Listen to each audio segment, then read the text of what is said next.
como ya era puerto natural, se estableció un pequeño, digamos, caserío en tierras que pertenecían a Gonzalo de Zárate. Bueno, y eso puede considerarse como el origen de lo que fue el pueblo de Zárate. Digamos, por supuesto, en una serie de construcciones muy precarias, tipo rancho, a orillas de lo que era el Paraná de las Palmas, aprovechando la navegación a través del río y la existencia precisamente de ese puerto natural. Podemos empezar a mirar las imágenes. Vamos a empezar contando un poco la historia de Zárate y después vamos a mirar algunas imágenes de cómo se fue subdividiendo todo este territorio continental, ese territorio del partido. Bueno, fue recién en el año 1825 cuando se decidió organizar formalmente el pueblo en esas tierras que habían pertenecido a Gonzalo de Zárate y que por diversas subdivisiones pasaron a manos de sus descendientes, entre ellos Pedro Piña y José Antonio Anta. Estos dos señores, Pedro Piña y Anta, resolvieron vender a Rafael Vidal un sector de ese territorio, eran completamente 1.144 varas, para que se formalizara la creación del pueblo de Zárate. Entonces Pividal, ustedes ven que no tiene nada de romántica la fundación tampoco, fue ya un negocio inmobiliario, es decir, organizar sobre el territorio donde estaban asentados los bienes sin orden alguno, estaban asentadas las construcciones, bueno, darle una estructura de amanzanamiento y calles, dividirlo en solares y, bueno, y proceder a la venta del mismo. Entonces, en 1827, el 31 de enero, se aprueba lo que se llama el Plano de Rincón de Zárate y Traza del Pueblo, que realizó el agrimensor Manuel Eguía, por encargo de Rafael Pividal, y eso es considerado el origen o la fecha de fundación del pueblo de Zárate. Fíjense que yo estoy hablando de pueblo y no de partido. ¿Por qué? Porque toda esta inmensa extensión estaba anexada o formaba parte administrativamente del Partido de Exaltación de la Cruz. Es decir, que lo que hoy tiene como cabecera Capilla del Señor, todo ese territorio tenía salida al río porque nosotros formábamos parte, lo mismo que Campana, del territorio de Exaltación de la Cruz. En ese inmenso territorio se estableció entonces formalmente el pueblo de Zárate. Lo que hizo, bueno, Manuel Eguía cuando lo trazó es una cuadrícula, es decir, montanero, manzanas, todas iguales, salvo las que están próximas a la barranca, es decir, respetando digamos, el recorte natural de la barranca, que son las 5 manzanas que están inconclusas llegando a la zona de la Quinta Jovita, es decir, entre el Sina y las barrancas. Esas forman parte de lo que es el casco fundacional de la ciudad, y teníamos entonces 5 manzanas de frente en ese sector de barrancas, y después el tablero estaba constituido por 10 manzanas con frente al río, por 6 manzanas de profundidad. Y si ustedes observan atentamente el plano, tiene una particularidad.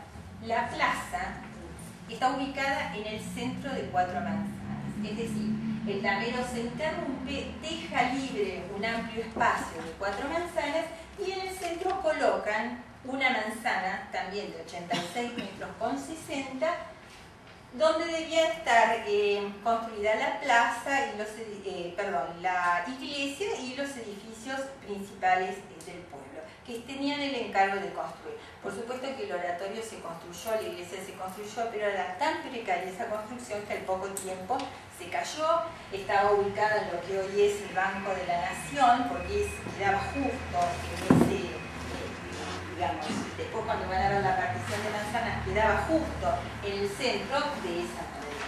Ahí estaba complicada.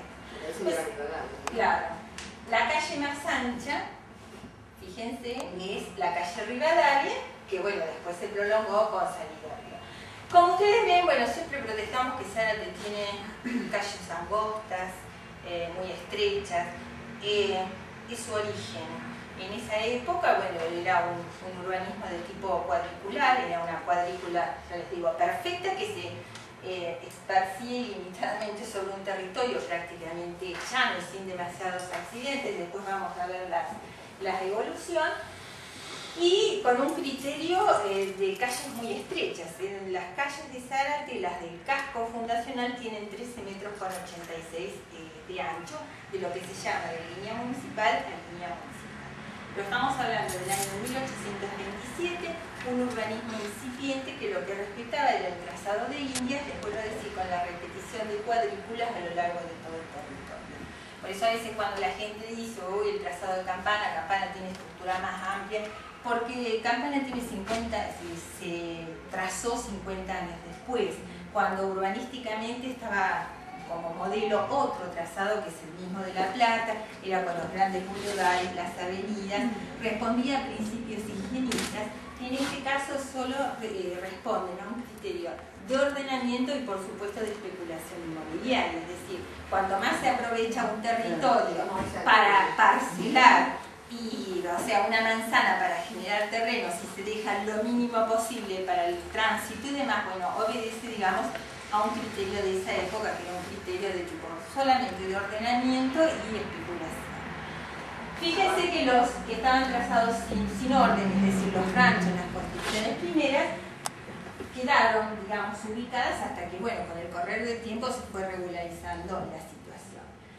En 1827, entonces, consideramos la fundación del pueblo de Zárate, dependiente del Partido de Exaltación de la Cruz. Administrativamente, todo debía hacerse en Capilla del Señor, que era la cabecera del Partido de Exaltación de la Cruz. Es decir, no teníamos oratorio, no había escuela, no había cementerio. Fíjense que el cementerio de Capilla, que fue inaugurado en el año 1837, la primera persona que enterraron era un zarateño, pero era zarateño porque, bueno, obviamente era el único lugar donde había cementerio. Entonces, ante esta situación, 6 leguas, aproximadamente unos 30 kilómetros, separaban al pueblo de Zárate, que tenía su puerto, tenía un intenso tránsito comercial, lo separaban de Capilla del Señor. Hay documentos, ustedes después lo pueden leer, en el petitorio que hacen los vecinos. Era más fácil hacer las 20 leguas hasta Capital por el río que los 6 kilómetros hasta Capilla del Señor. Porque además era una zona pantanosa, había que atravesar el arroyo de la Pesquería, en el cual, bueno, obviamente no había puentes, toda una serie de situaciones que complicaban mucho el desarrollo de este pueblo dependiendo de Capilla del Señor. Entonces, ¿qué hacen los vecinos? Bueno, los vecinos se organizan a partir del año 1853 y 27 años después de la fundación del pueblo, fundamentado, que después ustedes lo van a leer en los documentos, se dirigen al gobernador de la provincia, a Pastor Obligado, solicitándole la creación del partido de Zárate. Estamos hablando solamente 27 años. Alegaban precisamente ese tema de las carencias, las dificultades en el desenvolvimiento, en realizar las actividades comerciales, en no recibir sobre todo los sacramentos porque nunca llegaba un cura o se lo hacía cada tanto. Bueno, toda una serie de fundamentaciones que motivaron a que el 19 de marzo de 1854 se creara administrativamente el partido de Zárate.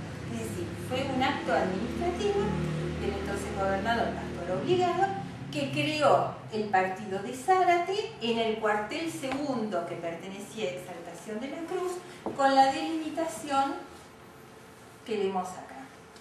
Es decir, por un lado el Paraná de Las Palmas, límite con el partido de Varadero, límite con el partido de Areco que está por acá, el partido de Exaltación de la Cruz y el partido de Campana. Le sacan una porción a Exaltación de la Cruz y crean el partido de Zárate. Por eso, cuando nosotros celebramos el 19 de marzo, que durante muchos años fue prácticamente la única fecha que se recordaba, lo que estamos recordando es la creación del partido de Zárate. toda esta tensión.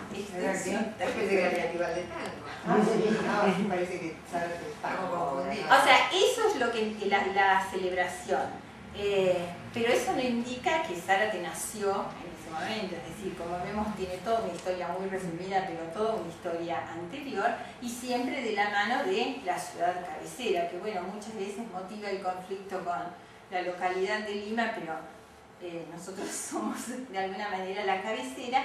Y fíjense también que los limeños están luchando por su independencia y les lleva mucho más tiempo lograrla que nosotros como zarateños, como partido en sí lo logró de exaltación, pero bueno, esa es otra discusión. Las primeras construcciones cuando se realiza ese trazado en el año 1827, bueno, las que vemos eran construcciones muy sencillas, de adobe, primeramente con cubiertas de paja y después, bueno, reemplazadas por cubiertas de tejas cuando las mismas llegaron y posteriormente, bueno, con chapas. Lamentablemente de estas construcciones quedan muy pocos en Zárate. Habrá estaba en la Bolívar y en la Bolívar, después la otra en la calle Belgrano, en la calle Belgrano, y bueno, y solamente queda uno, pero muy modificado, en lo que es la zona también fundacional de la ciudad, cerca de la Quinta Hipólita. La que refaccionaron ahí al lado de Barranca. Claro, Belgrano. Donde vive Barranca. Claro, sí, la parte original, digamos, es como refaccionada, pero creo que la mantuvieron sí, la bueno, casa está atrás. Fue una larga discusión también, pero bueno, tuvieron que dar vuelta a la casa para mantener la construcción, entonces el quincho, porque es zona de protección patrimonial, tenían la propiedad protegida y bueno, tuvieron que hacerlo. La siguiente.